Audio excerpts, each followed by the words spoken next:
Mercedes-Benz 300 SL Gullwing is one of the beautiful cars ever made. It was produced from 1954 to 1957, and it was known for its innovative design, powerful engine, and excellent performance. 300 SL Gullwing was named for its signature Gullwing doors, which opened upwards and outwards.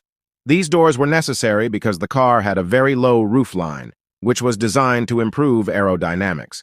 The Gullwing also had a lightweight tubular frame chassis and a powerful 3.0L inline-six engine that produced 215 horsepower. Interesting fact about it, the Gullwing was the first production car to be equipped with direct fuel injection.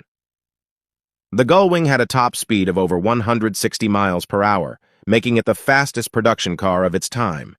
Only 1,400 Gullwings were ever produced, making them very rare and valuable. Follow for more Car World.